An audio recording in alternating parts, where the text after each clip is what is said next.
Jeg synes, det er vigtigt, at det her fag får et billede af varietet og forskellighed og muligheden for at vælge. Altså, det er simpelthen sådan et kæmpe spænd af muligheder. Næsten uanset hvad du kommer ind med, så kan du komme ud med noget godt og alligevel påvirke samfundet og det, du har. Ikke også?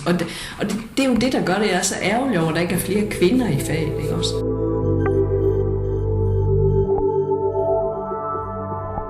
Det er fordi, det er jo et fag, der er fyldt med magt i virkeligheden, ikke også?